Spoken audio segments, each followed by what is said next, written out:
편 119편 9절로 16절입니다. 청년이 무엇으로 그의 행실을 깨끗하게 하리이까? 주의 말씀만 지킬 따름이니이다. 내가 전심으로 주를 찾았사오니 주의 계명에서 떠나지 말게 하소서. 내가 주께 범죄하지 아니하려 하여 주의 말씀을 내 마음에 두었나이다. 찬송을 받으실 주 여호와여, 주의 율례들을 내게 가르치소서. 주의 입의 모든 규례들을 나의 입술로 선포하였으며 내가 모든 재물을 즐거워함 같이 주의 증거들의 도를 즐거워하였나이다. 내가 주의 법도들을 작은 소리로 읊조리며 주의 길들에 주의하며 주의 율례들을 즐거워하며 주의 말씀을 잊지 아니하리이다. 아멘.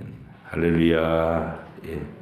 서로 축복해 주시기 바랍니다. 잘 오셨습니다.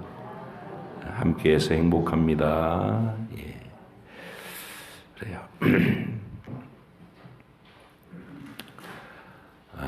오늘 제목은 24절까지 이렇게 볼 건데요. 정결한 삶의 비결인 말씀, 그 말씀의 능력을 체험하는 삶, 이 두 가지로 그 단락들을 정했습니다. 지난 시간에 말씀을 사랑하는 것은 곧 예수님을 사랑하는 것이다 라고 전해드렸습니다. 말씀이라는 것이 예수님 이야기이기 때문입니다. 구약 성경은 예수님이 오신다는 약속이고 신약은 그 약속을 따라 이 세상에 오셔서 이루신 주님의 십자가와 부활 그리고 재림의 약속입니다. 결국 성경을 사랑하고 매일 읽고 묵상하는 것은 예수님을 매일 만나는 것이고 말씀을 통해 만나는 그 예수님을 매일 뜨겁게 사랑하는 일이 되는 것입니다. 오늘은 그렇게 이 말씀 사랑에 대한 시편 119편 두 번째 단락인 이 9절로 16절 부분인데 이 부분의 주제는 행실을 깨끗하게 살도록 이끌어주는 말씀의 효력, 말씀의 능력에 대한 이야기입니다. 9절 한번 보세요. 청년이 무엇으로 그의 행실을 깨끗하게 하리이까? 주의 말씀만 지킬 따름이니이다. 이렇게 고백이 시작됩니다. 이게 8절씩 나눴을 때 그 첫 절이 이제 알파벳 첫 글자, 둘째 글자 이렇게 해서 쭉 연결되는 거고 8절이 한 단락이라 그랬습니다. 시인이 말씀을 따라 그 행실을 깨끗하게 하는 그 주인공을 청년이라고 언급하는 이유는 아마도 시인 자신이 청년이었기 때문일 것이라고 추측이 됩니다. 그러나 혹시 그가 청년이 아니었더라도 삶의 경험과 훈련이 아직 부족한 청년이라도 어린아이라 할지라도 말씀의 가르침을 따라 살면 자신의 미숙함에도 불구하고 감정과 욕구에 휘둘리는 잘못을 피할 수 있다. 올바르게 살 수 있는 기준을 마련할 수 있다. 그런 점을 강조하기 위해서 특별히 청년을 언급한 것일 수도 있습니다. 우리는 성경에서 그렇게 말씀의 기준을 가지고 말씀을 따라 살아서 범죄치 않고 올바로 살아냈던 청년들의 이야기를 알고 있습니다. 가장 대표적으로 말씀의 교훈을 따른 인물을 꼽으라면 요셉을 들 수 있죠. 물론 요셉이 살던 시대에는 아직 책으로 읽을 수 있었던 성경책, 성경 말씀은 없었습니다. 성경책은 그보다 수백 년 후에 살았던 모세가 기록하기 시작한 것이기 때문에 그렇습니다. 하지만 요셉에게 있어서 말씀이라는 건 아브라함 그 할아버지인 아브라함에게서부터 전해 내려온 하나님 이야기, 그에게는 말씀이었던 것입니다. 그래서 아브라함과 이삭과 자기 아버지 야곱에게 그들의 일평생에 나타나셔서 이 세상을 향한 구원의 계획을 전하시는 여호와 하나님 이야기를 요셉은 어려서부터 들어서 알고 있었습니다. 그리고 그 하나님이 요셉 자신에게는 꿈을 꾸게 하시고 그 꿈의 의미를 묵상하면서 살도록 하시는 방식으로 말씀 생활을 이루게, 자기의 인생도 말씀으로 이렇게 살아가도록 이끄셨습니다. 요셉은 어느 날 갑자기 형들에 의해서 노예로 팔렸지만 자신에게 하나님께서 미래의 계획을 나타내 주신 꿈을 붙잡고, 그러니까 말씀을 붙잡은 거죠. 그 자기에게 있는 현실의 역경을 잘 이겨냈습니다. 그리고 하나님께서는 그가 가장 힘겨운 노예 시절을 지내는 내내 늘 자신을 도우시는 하나님을 경험으로도 알게 됐습니다. 이전에 집안에 편안하게 살 때는 그냥 증조 할아버지, 아버지한테서 들었던 말씀, 우리식으로는 성경책에서 읽었던 하나님, 그 정도였는데 요셉은 노예로 팔려가서 자기를 매일 도우시는 그 하나님을 경험하게 된 겁니다. 말씀과 현실이 일치되기 시작했죠. 그랬던 요셉이 보디발 장군의 아내의 유혹을 받았을 때 그 거절을 했던 담대한 고백이 바로 오늘 이 시인이 생각하는 청년이 말씀으로 자신의 행실을 깨끗하게 한 대표적인 사례라 할 수 있습니다. 보디발 장군의 아내는 그 집안의 실권자였습니다. 그런 사모님이 은밀한 관계를 맺자고 유혹해 왔을 때 그 제안에 타협하기만 하면 더 많은 특권과 어떤 짜릿한 쾌락들을 누릴 수 있었을 겁니다. 현실적으로. 그건 청년 남자 요셉이 뿌리치기가 쉬운 유혹은 아니었을 텐데 그 요셉은 하나님의 말씀을 늘 읽고 그 말씀에 하나님이 자기 현실을 도우시는 걸 경험으로 확정했기 때문에 그 유혹의 순간에 담대하게 이렇게 말할 수 있었습니다. 창세기 39장 8절로 9절에 요셉이 거절하며 유혹을 거절했다는 말이죠.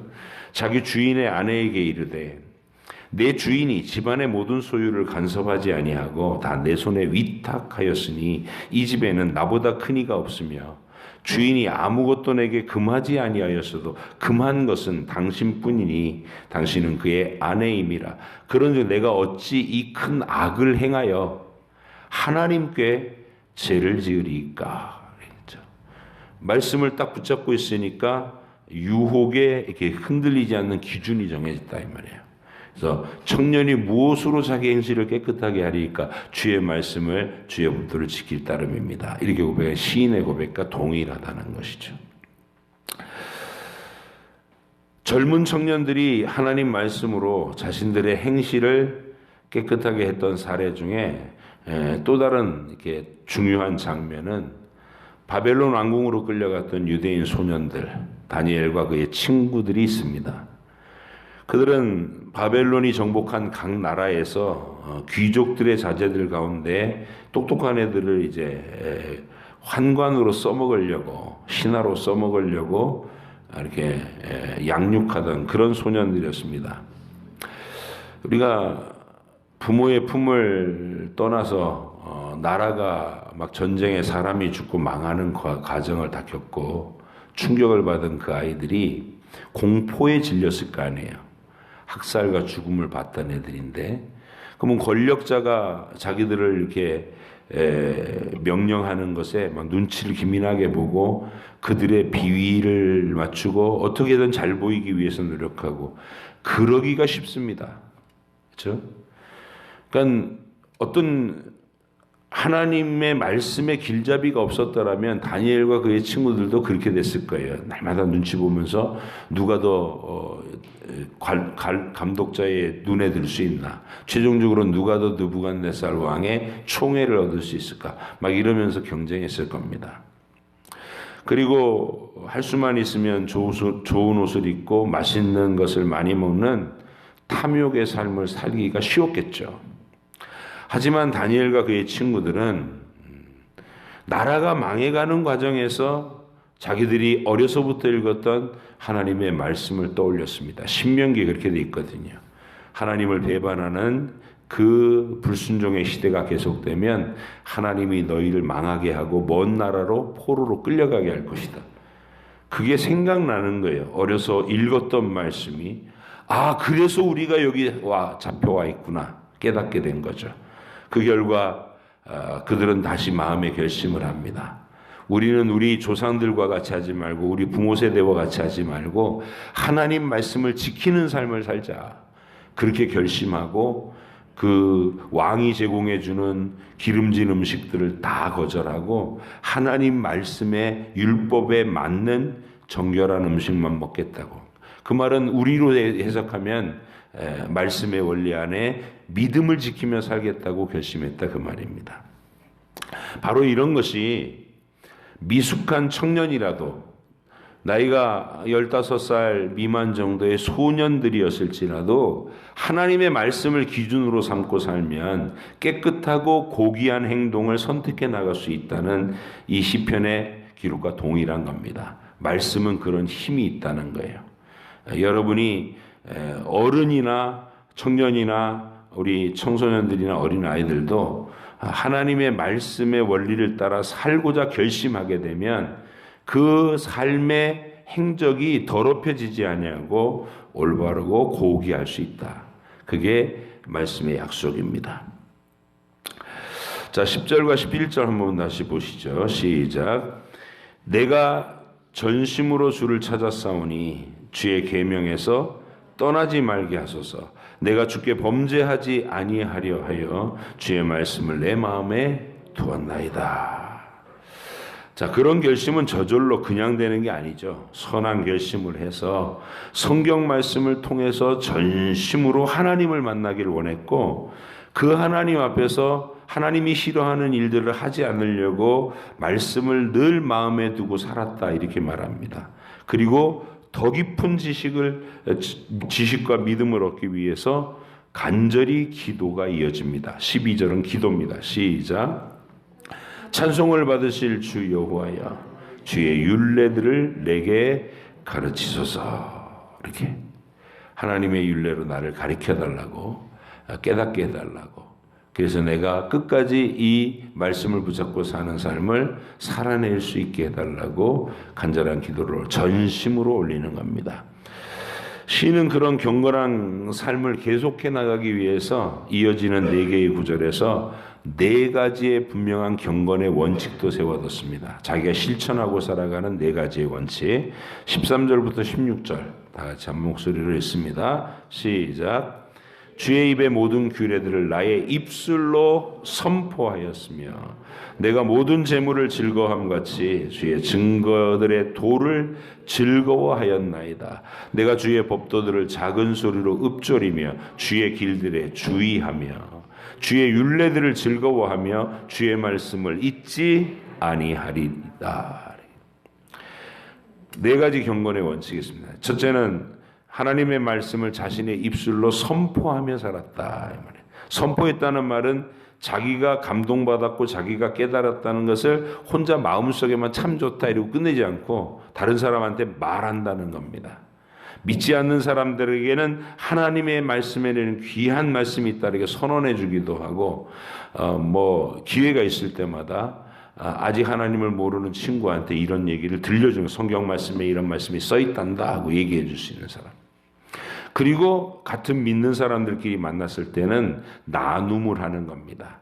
내가 받은 감동, 내가 깨달은 말씀을 가지고 공적인 모임에서 나는 이 말씀을 받고 너무 하나님 앞에 감사했습니다. 하나님 앞에 내 죄를 고백했습니다. 회개하고 돌이켰습니다.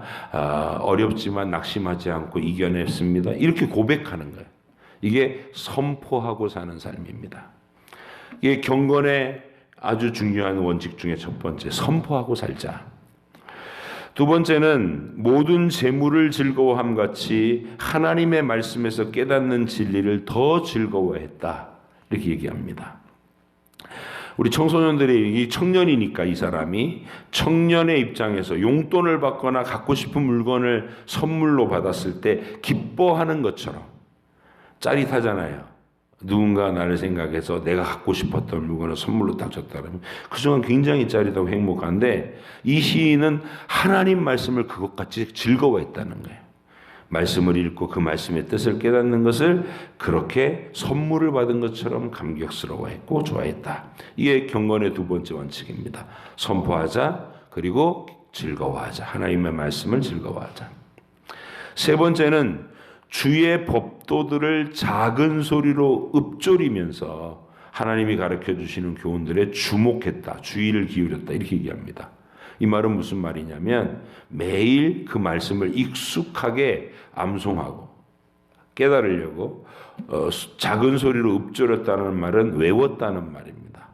말씀의 중요한 구절들을 자기 말로 외워보면서 마음속에 하나님의 그 말씀의 뜻을 그대로 되는지 주목했다, 이 말에 집중해서 봤다.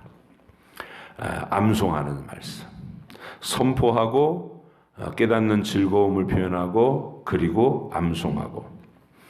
마지막 네 번째 생활 규칙은 주의 말씀을 잊지 않겠다는 결심입니다. 그냥 집중해서 외울 때만 끝내지 않고 생활의 모든 순간순간 속에서 말씀을 잊지 않고 항상 적용하며 살겠다. 이게 이 시인이 얘기했던 주의 말씀으로 행실을 깨끗하게 할 수 있는 경건의 비결 네 가지. 선포하며 살자, 말씀을 즐거워하며 살자, 그리고 끊임없이 암송하여 기억되게 하고 그 기억을 현실 속에서도 잊어버리지 않고 계속 집중해서 살자. 이게 두 번째 단락에서 이 말씀에 대한 사랑을 고백한 시인의 주제입니다.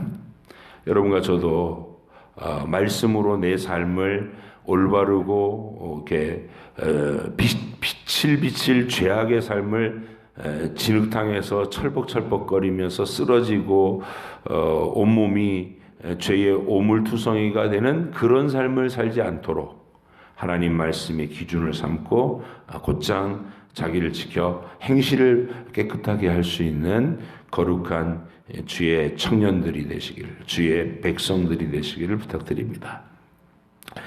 이제 세 번째 단락, 알파, 베타, 감마로 시작되는 시의 구절이 단락은 8개인데 이 말씀의 주제는 하나님 말씀의 신비로운 능력을 자신의 현실에서 체험하게 해달라는 내용으로 구성되어 있습니다.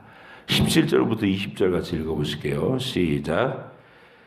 주의 종을 후대하여 살게 하소서. 그리하시면 주의 말씀을 지키리이다.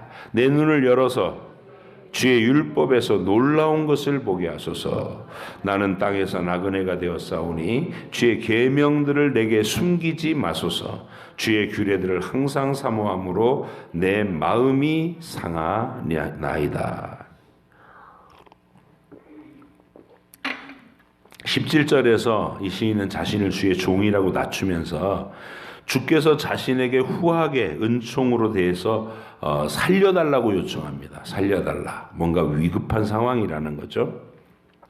그러면 더 간절하게 주의 말씀을 지키는 삶을 살아가겠노라고 말합니다. 조건을 달고서 먼저 하나님이 잘해주시면 나도 말씀을 지키고 살겠습니다. 그런 뜻이 아니고 말씀을 통해서 읽은 하나님의 능력을 자신의 삶에서도 경험하고 나타나서 이 지금 죽을 만한 위기에서 벗어나게 해달라는 뜻입니다. 성경 속에 있었던 살려주시던 그 모든 하나님의 능력이 내 인생에도 그대로 일어나게 해주십시오. 그래서 주의 말씀을 가지고 끝까지 살아갈 수 있게 해주십시오. 이렇게 기도한 겁니다.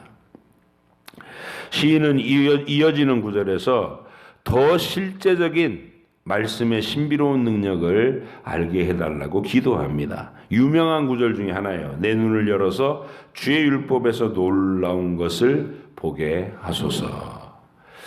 옛날 번역으로는 내 눈을 열어서 주의 법의 기이함을 보게 하옵소서, 이렇게 기도했습니다.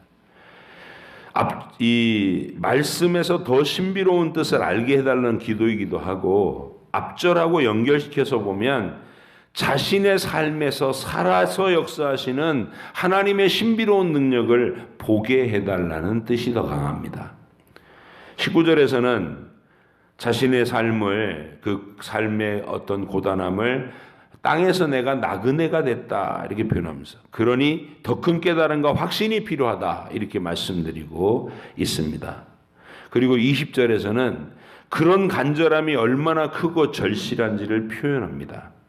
주의 규례들을 항상 사모함으로 인해서 내 마음이 상합니다 이렇게 표현하는데, 여기서 내 마음이 상한다는 말은 원어로 이런 뜻이에요. 가루가 되도록 으깨지고 분쇄되고 꺾여졌다는 의미입니다. 핍박과 위협 앞에서도 말씀대로 살라고 항상 사모하느라고 자기 마음이 눈물겹고 애가 타면서도 결코 포기하지 않았다, 이걸 말씀드리는 겁니다. 이 단락에서 시인은 성경에서 읽은 하나님의 능력을 자신의 삶의 고난 가운데서 분명한 증거로 체험하기를 위해서 지금 몸부림치고 있는 것을 보여주고 있습니다. 내가 주의 말씀을 사모해서 말씀의 능력이 내 인생에도 나타나는 것을 증거로 보기 위해서 내 마음이 상할 정도로 간절하게 찾고 있습니다. 이렇게. 자, 21절로 23절 같이 있죠. 시작. 교만하여 저주를 받으며 주의 계명들에서 떠나는 자들을 주께서 꾸짖으셨나이다. 내가 주의 교훈들을 지켰사오니 비방과 멸시를 내게서 떠나게 하소서. 고관들도 앉아서 나를 비방하였사오나 주의 종은 주의 율례들을 작은 소리로 읊조렸나이다. 그랬어요. 여러분, 21절은 짐작컨대 이 시인이 성경을 통해서 읽고 감명을 받은 내용을 말하는 것 같습니다. 우리의 현실에서는 악인들이 막 활개를 치고 있을 때 이 사람들이 언제까지나 막 그 권력의 칼을 휘둘리면서 핍박을 가해올 것으로 언제 끝날지 모른다는 막막함이 느껴져요. 자기 현실에서는. 그런데 하나님 말씀을 읽어보면 하나님은 그 악인들을 반드시 하나님의 심판과 징계로 낮추시고 멸하신다는 것을 말씀이 기록으로 보여주고 있습니다. 시인은 그렇게 말씀을 읽으면서 얻은 그 확신, 악인들을 하나님이 반드시 망하게 하시고 경건을 위해서 말씀을 붙들고 몸부림치는 사람들은 반드시 승리하게 하신다, 이 약속을 붙잡고 22절에서는 자신을 비방하고 멸시하는 자기 현실의 악인들을 하나님이 말씀 속에서와 같이 물리쳐 달라고 담대하게 기도하고 있는 겁니다. 그러니까 말씀 따로 내 현실 따로가 아닌 거예요. 말씀에서 이루어진 일은 내 현실에서 일어난다. 그걸 믿고 자기 현실의 고난을 이겨나갔다는 얘기입니다.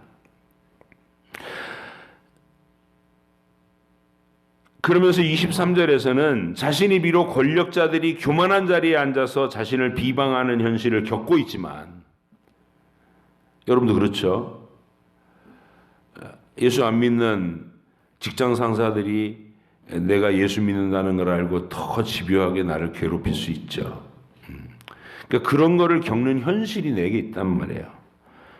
근데 그럴 때 자신은 하나님의 말씀을 떠올리고 소리내어 암송하면서 뜻을 묵상하는 삶을 계속해 왔다는 거예요. 포기하지 않았다는 거예요. 작은 소리로 읊조렸나이다 이렇게 얘기하는 거예요. 그리고 마지막 이제 남은 24절에서는 하나님의 말씀은 자신의 즐거움이요 지혜로운 안내자, 모사는 지혜로운 안내자를 얘기하는, 고백합니다. 그렇다고.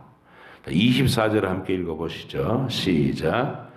주의 증거는 나의 즐거움이요 나의 모산이다 그랬어요. 아직 응답이 온 현실은 아니에요. 현실은 여전히 권력자들이 자기를 괴롭히는 현실을 갖고 있어요. 근데 그 속에서 하나님의 말씀에서 악당들을 물리치시고 경건한 사람들을 높여주시는 하나님의 약속의 말씀을 말마다 읊조리면서 견뎌나가다 보니까 자기 마음속에 이 즐거움이 생기더라는 거예요. 주의 말씀, 주의 증거는 나의 즐거움이고 주님은 나의 말씀은 나의 안내자입니다. 지혜로운 안내자입니다. 모사입니다. 여러분, 우리는 이렇게 말씀을 붙잡고 자기 현실이 그 말씀대로 기이한 능력이 나타나는 현장이 될 때까지 치열하게 꼭 붙잡고 견뎌내며 몸부림친 이 시인이 마침내 그 모든 악인들의 횡포를 다 물리치고 이렇게 승리하게 하시는 자리에 섰을 줄로 확신됩니다. 그렇죠? 말씀의 기이한 능력을 사모하는 사람은 이렇게 비방과 멸시와 횡포 속에서도 결코 겁을 먹거나 주저앉지 않고 말씀 속에 있는 승리를 확신하면서 자신의 인생의 어려움들을 끝까지 견뎌나갈 수 있게 된다. 말씀의 능력입니다. 오늘 이 밤에 우리도 이제 종료주일과 고난주간을 앞에 두고 있습니다. 그 종료주일과 고난주간은 부활절과 연결되어 있죠. 성경 속의 수많은 인물들에게서도 하나님은 이 증거를 주셨어요. 땅에서 진리 때문에 하나님 편에 서 있다는 이유로 핍박과 멸시와 고난을 당했던 수많은 믿음의 선진들을 하나님은 다 위로하셨고 다 보호하셨고 마침내 승리하는 자리에 세우셨는데, 그 모든 이야기의 끝판왕, 가장 최종적인 완전한 모델이 누구냐? 하나님의 아들 예수님 얘기입니다. 우리 예수님은 이 세상에서 제일 멸시를 당했습니다. 아무도 인정해주지 않을 초라한 신분을 가졌고, 그리고 억울하게 아무 죄도 없이 십자가로 끌려가는 모진 환난을 당하셨습니다. 그러나 우리 주님은 말씀에서, 우리 주님도 성경 말씀에서 약속하고 있는 것처럼 하나님께서 부활의 승리로 자기를 위로하실 것을 바라보면서 십자가로 향한 그 죽기까지 고난을 당하시는 그 자리를 겁내지 않고 주저하지 않고 포기하지 않고 담대하게 걸어가실 수 있었던 그런 모범된 우리의 구주십니다. 오늘 시편 이 119편의 세 번째 단락에서 고백하는 내용이 바로 예수님이 최종적인 모델이라 그 말이죠. 그 모습을 여러분과 제가 묵상하면서 성경에 있는 모든 이 승리의 약속이 내 인생에서도 실현될 것을 믿으시고, 여러분의 현실 한번 돌아보세요. 여러분의 현실에 여러분에게 고통스럽게 하고 좌절시키고 자꾸 낙심시키는 일들이 무엇입니까? 그러나 말씀의 약속을 붙잡고 내 현실에서도 그 말씀의 능력 그대로가 기이한 능력이 실현될 것을 믿고 꿋꿋하게 걸어나가면, 여러분도 모든 성경의 인물들이 그랬던 것처럼, 예수님이 그랬던 것처럼 마침내 하나님이 높여주시는 그 승리의 영광의 자리에 다 세워주실 것을 오늘 이 밤에 믿게 해달라고, 경험하게 해달라고, 그리고 넉넉히 견디게 해달라고 우리가 간절히 기도하는 그런 시간이 되기를 원합니다. 기도하겠습니다.